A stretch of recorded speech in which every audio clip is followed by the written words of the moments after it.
In 2008, a 20-year-old man named Hunter Shue went on a hunting trip in the Bighorn Mountains of Wyoming. He was experienced, well-prepared, knew the terrain. He radioed his uncle to say he had spotted deer, said he was going to take a closer look. He was never heard from again. No sign of distress, no disturbance, no trail, nothing. Days later, they found his rifle, just resting against a tree. But there was no sign of Hunter, not then, and not ever again. And what makes his story so unsettling is that nothing about his disappearance seems to add up. It was October 4th, 2008, the first weekend of hunting season in northern Wyoming. Hunter Shue had traveled to the Bighorn Mountains with his uncle and a family friend. They were on public land near Bald Mountain, a remote stretch of forest about 30 miles west of Sheridan. This was not unfamiliar territory for Hunter. He had been hunting and hiking in these woods since his teenage years. He was quiet, confident, capable. People who knew him said he did not take chances. He never wandered off unprepared. They set up camp in a clearing, just off a logging road. That morning, after breakfast, the three men split up to scout the area. They agreed to stay in radio contact. The day was clear, crisp, cold, but calm. Around 11 o'clock in the morning, Hunter radioed in. He said he had seen a couple of deer moving toward a ridge, and he was going to follow them for a bit. It was only a few hundred yards off the main route. "Okay," his uncle said. "Check in 10. Hunter never checked in. At first, there was no concern. People lose track of time. Maybe he got focused. Maybe the radio signal dropped. But after 20 minutes, then 30, with no response, his uncle and the family friend began circling the area, calling out his name. No answer. They returned to camp, thinking he might have looped back around. The campsite was untouched. Hunter was not there. That is when worry set in. They raised their voices, retraced paths, searched the area near where Hunter said he had seen the deer. Still nothing. By late afternoon, they contacted local authorities. The search for Hunter Shue officially began. Over the next several days, the Bighorn Mountains became the center of an extensive ground and air search. Dozens of volunteers, sheriff's deputies, Forest Service workers, trained search teams arrived. Helicopters swept overhead. Tracking dogs were brought in. The terrain was challenging. Uneven ground, dense pine forest, sudden drop-offs, narrow ravines. But visibility was reasonable, and Hunter had not gone far. By every expectation, he should have been located quickly. But he wasn't. No path, no sound, no trace. And then, a few days into the search, they found something. About half a mile from the ridge where Hunter had last radioed, leaning neatly against a pine tree, was his rifle. It was fully loaded. The safety was on. It wasn't damaged or discarded, just placed there, upright, as if someone intended to come back for it. Around the tree, there were no clear signs, no disturbance, no torn gear, nothing. The rifle was the only item ever connected to Hunter Shue. That was recovered. Let us pause and think about that. Hunters do not leave their rifles behind. If you slip, it falls with you. If you feel threatened, you keep it close. If you are hurt, you use it to signal. But this was not dropped in haste. It looked deliberate, positioned carefully against the trunk, as if Hunter stepped away, briefly, and then never returned, ever. Search teams expanded outward from the rifle's location. Dogs were brought back in. Helicopters circled again. Still, no sign. There was no indication Hunter was unwell, no evidence of interference, no clues in the environment that explained what might have happened. It was as if he had simply vanished. Speculation began to grow. Could he have become disoriented, wandered too far, eventually faced the harsh conditions? Unlikely. He was healthy, experienced, and it was still early in the day. The area was not vast. He had a radio. He knew the land. Could he have slipped into a ravine? Every nearby drop-off was checked, with teams lowering into canyons and narrow spaces. Again, nothing. Could it have been a sudden medical issue? There was no history to suggest that. And even then, the scale of the search should have led to a discovery. What about wildlife? That idea comes up often, but it does not fit. There were no signs of disturbance, no damaged equipment, no indication of a struggle. And again, the rifle. Nothing sets an item down carefully and walks away. So if none of that explains it, then what does? Some believe there is something unusual about the Bighorn Mountains. There have been other unexplained disappearances in the region, stories passed quietly among locals, accounts that do not quite fit. Some hikers describe hearing strange sounds in the trees, voices, mechanical tones, even unexplained flashes of light. Others say they have felt watched or followed a trail only to end up back where they started, as if distance itself shifted. None of this is confirmed. Most people attribute it to fatigue, imagination, or the unpredictability of nature. But in missing 411 cases, and this one fits the pattern, similar elements appear again and again. An experienced hunter or hiker vanishes suddenly, often in daylight, from a familiar area. Searchers locate a single personal item, carefully placed.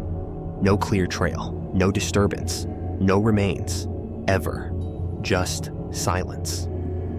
Hunter's family never stopped searching. They returned to the area year after year, sometimes organizing their own efforts, hoping for anything, any sign. His photo circulated across the region. Flyers were posted. Online discussions continued, but no new information ever emerged. There were no witnesses, no final signal, no evidence that Hunter ever left the area. Only that final, ordinary radio message. I saw some deer, I'm gonna check it out. And then, nothing. Today, the rifle remains in evidence, preserved exactly as it was found. People still hunt and hike in the Bighorn Mountains. Most never experience anything unusual.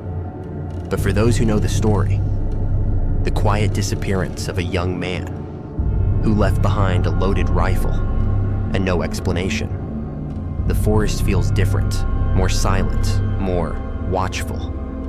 Hunter Shue was never located, and whatever happened to him on that calm October morning in 2008 remains a mystery. The mountains have never returned.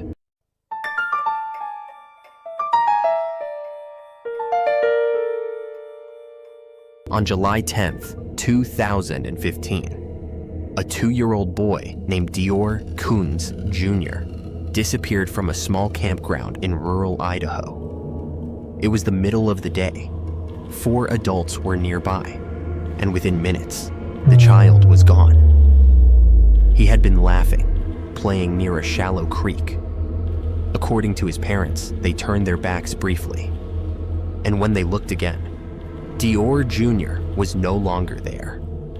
In the hours that followed, search teams scoured the entire campground. Helicopters flew overhead.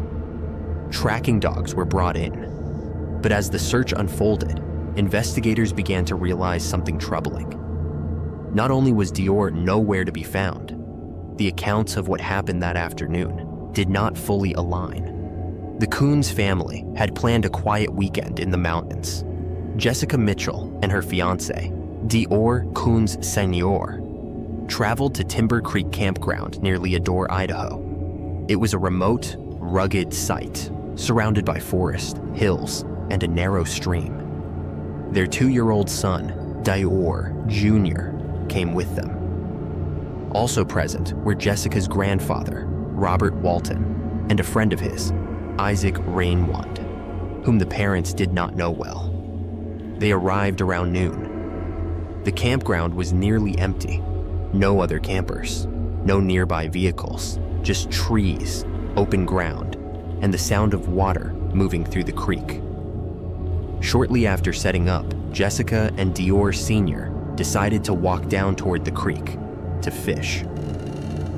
Dior Jr. did not want to go at first. He remained behind with his great-grandfather, Robert, who was sitting in a lawn chair near the campsite. According to Jessica, she and Dior Sr. were gone only briefly, before she decided to return and get her son. But when she reached the campsite, Robert was still there. Dior Jr. was not. Robert later said he believed the toddler had walked down the trail to join his parents. The parents believed their son had remained with Robert.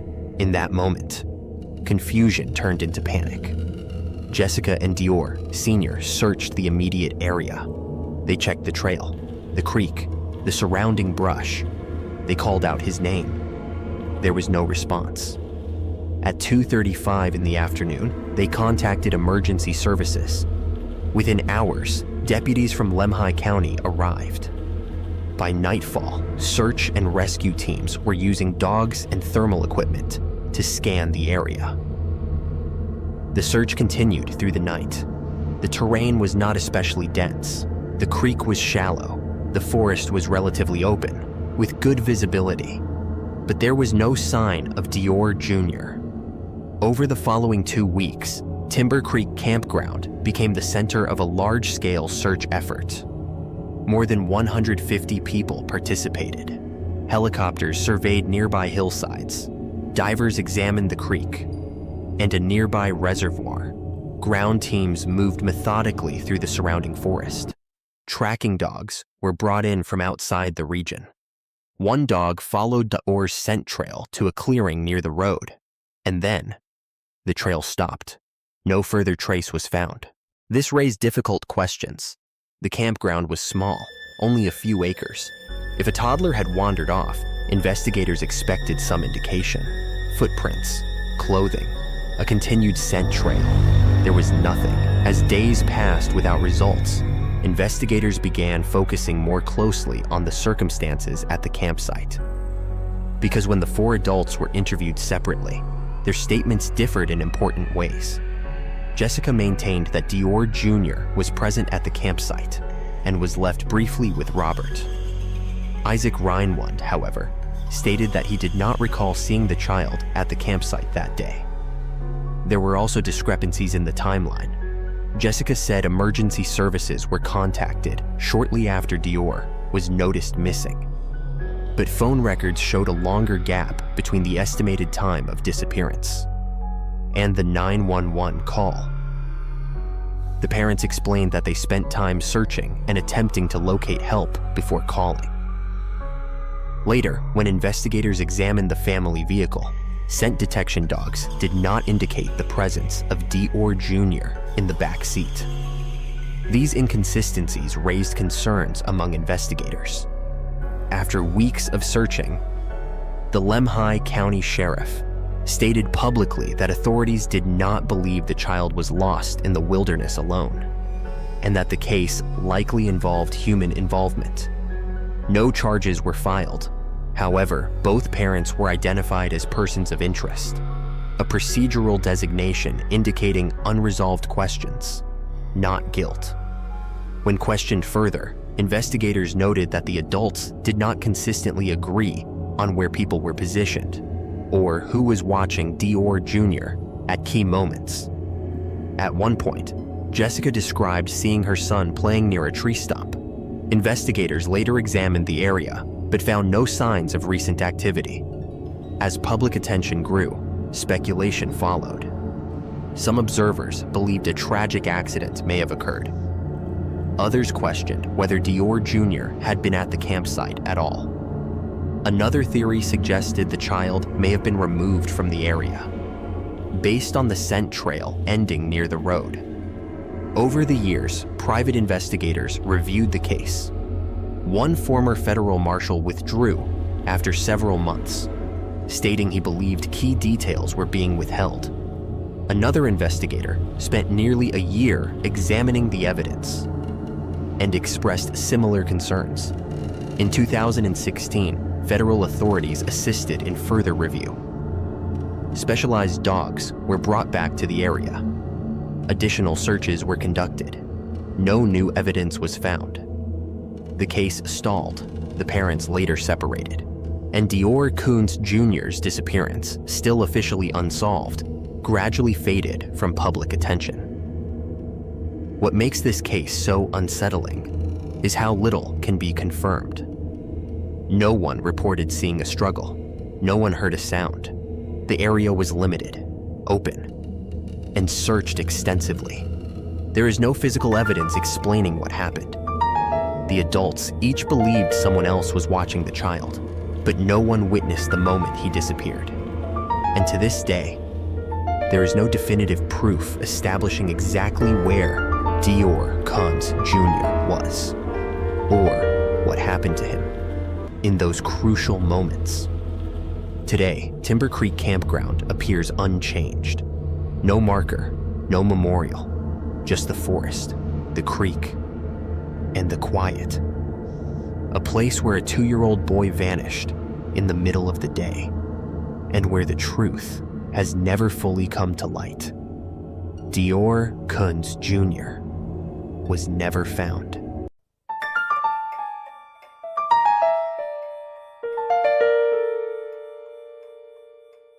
It was supposed to be an easy hike. David Gonzalez was 9 years old. He and his family were hiking Mount Baldy, a popular Southern California mountain trail, just 45 minutes outside of Los Angeles. They were not far from the car. They were surrounded by other hikers. It was a Sunday afternoon. David asked his mom if he could run ahead on the trail. She said yes, and just a few minutes later, David was gone. No call for help. No sound, no clear trail, no trace. And months later, when his remains were finally located in an area that had already been searched, the questions only grew stranger. It was May 27th, 2012, Memorial Day weekend.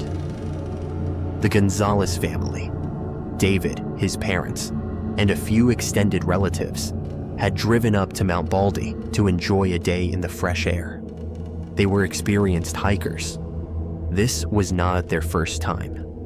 Mount Baldy sits just northeast of Los Angeles and is one of the most popular peaks in Southern California. Despite the steep cliffs and rugged terrain in places, thousands of people hike it every year. It is beautiful, but accessible. A great weekend trail. David Gonzalez was excited. He loved the outdoors, loved being active. The family parked near Buckhorn Ridge and began walking the well-worn path up the mountain. It was mid-afternoon, warm, clear, crowded. As they hiked, David started moving faster than the group. He asked his mom if he could go a little ahead. Just to the next ridge, he said. He would wait there. She agreed. She watched him go. That was the last time anyone saw David Gonzalez. The trail curved up a hill and then dipped into a series of switchbacks.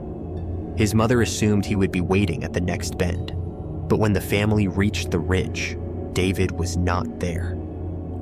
They called his name. Nothing. They split up, checking behind trees, scanning both sides of the trail, calling louder now. The mountain air suddenly felt heavier. Panic set in quickly. By 3:30 in the afternoon, park rangers had been alerted. Search and rescue teams were called in almost immediately, and within hours, the large-scale search for David Gonzalez had begun. Over the next few days, the effort expanded rapidly. More than 115 people were involved in the initial operation. Mountain rescue crews, helicopters, tracking dogs, thermal imaging, volunteers, and deputies from the San Bernardino County Sheriff's Department. Searchers combed a 2-mile radius, around where David had last been seen. And this wasn't untouched wilderness. There were clear trails, high visibility, plenty of hikers. People were interviewed, photos were checked. Nothing. They looked in every direction he could have gone. They found no clothing, no tracks, no scent. It was as if the mountain had swallowed him whole. Now let's pause and consider how strange this is. David had only been a few minutes ahead of his family. He was not off trail. He was not pushing into dense terrain. There were other hikers in the area. People were coming up and down in both directions. And yet somehow, in daylight, on a marked path, a 9-year-old boy vanished without a sound or a witness. Rescuers continued searching through the following week, navigating steep drop-offs and rugged ravines. But after 6 days, with zero sign of the boy, the official search was suspended, unofficially. Some volunteers kept going. No new evidence ever surfaced. Until months later, on November 9th, 2012, a group of hikers were trekking through a rugged canyon just off the main trail on Mount Baldy. It was the kind of area people do not usually go, full of boulders, loose rock, steep sides, and thick brush. While passing through a rocky crevice, one of the hikers noticed something out of place. Tangled in the brush was what looked like a shoe. When they moved closer, they realized the truth. The remains were later identified as belonging to David Gonzalez. The discovery was not buried, not intentionally hidden, just partially obscured by natural debris. The area was less than a mile from where David had last been seen. And here is what made it even more unsettling. That exact spot had been searched multiple times during the original operation by both air and foot. And somehow, David had not been located. The condition of the remains made it difficult for investigators to determine exactly what happened. There were no clear signs of struggle, no definitive explanation. Authorities suggested that David may have slipped, fallen, or become disoriented, and ultimately faced a tragic outcome due to the environment. They later stated there was no evidence of foul play, and the case remains classified as an accidental death. But that explanation did not sit right with many people. For one, the area where David was found was not far away, and had been under intense search efforts. For another, David was active, properly dressed, familiar with the trail. The terrain was steep, yes, but not impossible. And then, there is the larger question. If David's tragic end occurred there, on the day he vanished, why did searchers not find him? Why did tracking dogs not pick up a trail? Why did helicopters not spot his clothing or belongings? Why did it take 5 months for anyone to notice what was just off the path? Some proposed natural explanations. Weather may have shifted debris. Wildlife could have disturbed the area. Searchers might have simply missed him, even after passing nearby. That does happen. But in missing 411 cases, and this one is included by name, a similar pattern appears again and again. People vanish. Searches are extensive. The same areas are checked repeatedly. Then, months later, a discovery is made in a location that had already been searched. No clear explanation, no trace leading up to it. Just enough information to unsettle, but never enough to fully explain. David's family never received a definitive answer.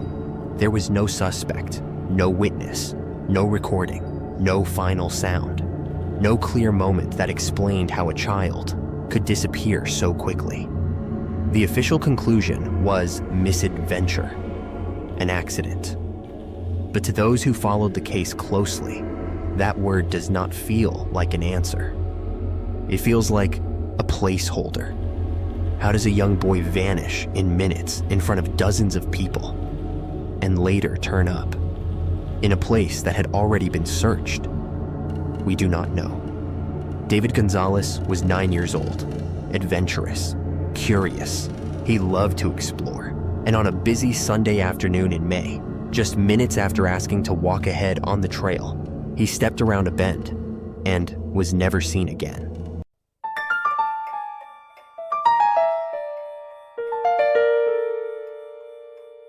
On a warm June afternoon in 1969, a little boy ran into the woods to play a prank on his family.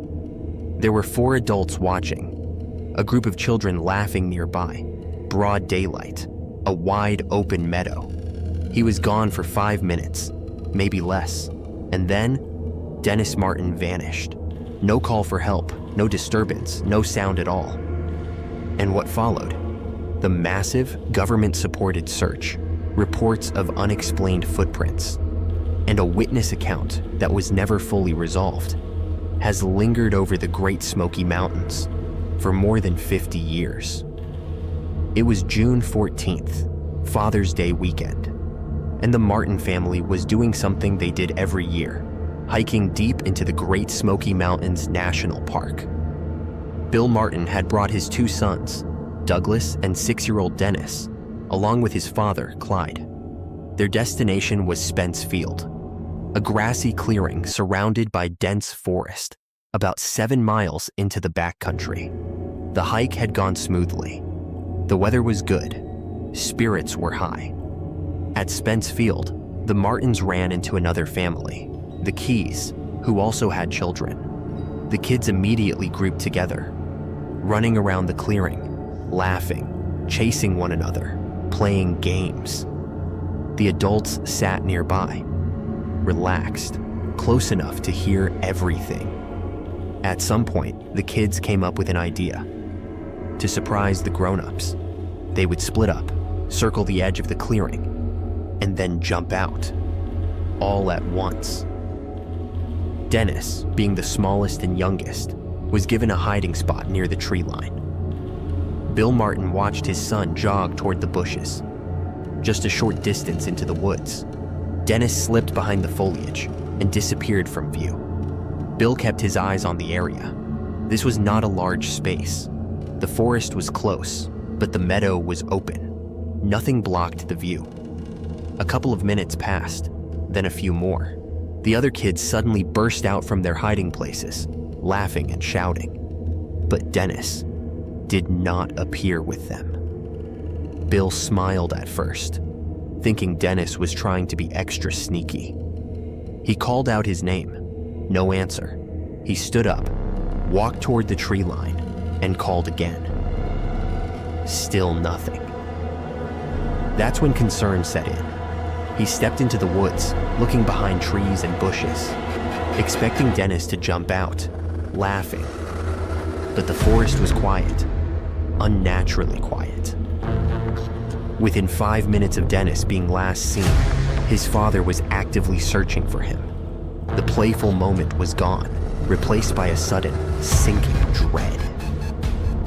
The family searched urgently for hours, calling Dennis's name, spreading out through the nearby woods. As evening approached, park rangers were notified. By the next morning, the situation had grown into one of the largest search efforts the park had ever seen. Over the next week, more than 1,400 people took part. Park rangers, local volunteers, federal agents, trained tracking dogs, Boy Scouts, even specially trained military personnel from Fort Bragg. Helicopters moved overhead. Teams were assigned grid patterns. Entire valleys were covered. But almost immediately, things began to feel off. Early in the search, a ranger discovered a set of small, barefoot impressions. Near a remote stream, they appeared to belong to a child. The direction aligned with where Dennis could have gone. Federal investigators noted them as potentially important, but search leadership dismissed them, suggesting they may have belonged to someone else in the area. The impressions were never followed further. Years later, one investigator would admit the operation was chaotic, overcrowded. and poorly coordinated, and that early clues may have been lost in the confusion. Then came one of the most unsettling reports. 3 days after Dennis disappeared, a man named Harold Key came forward. He and his family had been hiking several miles away from Spence Field, near a rugged area called Rowan's Creek, well outside the main search zone. While walking through the forest, they suddenly heard a scream-like sound. It seemed to come from a child. Moments later, they noticed a rough-looking man moving quickly through the trees. Appearing to avoid being seen, slung over his shoulder was something large and awkward. Though, from a distance, its exact nature could not be clearly identified. The man disappeared into the woods. At the time, Harold did not know about Dennis Martin. It wasn't until later, after hearing about the disappearance, that the encounter took on new meaning. He reported what he had seen to authorities. Federal investigators reviewed the statement, but park officials suggested the sighting may have been unrelated to the case. What drew attention was the location, near where those unexplained impressions had been reported, and in the opposite direction from where most search efforts were concentrated. Around this same time, the presence of military personnel raised questions. They arrived quietly, worked independently, and focused on areas that had not yet been thoroughly searched. Their role was never publicly detailed. No findings were released. After several days, they departed, and the search continued without them. Despite days turning into weeks, the effort produced nothing. No belongings, no clear trail, no indication of what happened. The dogs couldn't track Dennis beyond the edge of the clearing. The terrain was checked repeatedly. Helicopters flew low. Teams revisited the same places again and again. Still, nothing. And this is what continues to unsettle people. Dennis didn't vanish deep in the wilderness. He disappeared within sight of his father, in broad daylight, in a matter of moments. Eventually, the enormous search was scaled back. Officials later stated that no definitive evidence had ever established what happened to Dennis Martin, and the case remained unresolved. The headlines faded, life continued, for everyone except the Martin family. Dennis was never located. No answers, no explanation for how a 6-year-old boy could simply disappear from an open field. Over the years, theories emerged. Some suggested a sudden encounter with wildlife, but there were no signs to support it. Others believed he may have slipped into a hidden natural feature, but none were ever found near where he vanished. Another possibility discussed by investigators was that another person may have been involved, though no evidence ever confirmed this. The unexplained sighting, the overlooked impressions, the unanswered questions from the search remain part of the record. Today, Spence Field looks peaceful. Hikers pass through the meadow, unaware of what happened there decades ago. There's no marker, no memorial, just trees, grass, and wind moving through the mountains. Dennis Martin's parents passed away, without ever knowing what happened to their son. His brother Douglas still hopes for answers, and the mystery remains. A 6-year-old boy, a father watching, a prank that never finished. One moment Dennis was there, and the next, he was simply gone.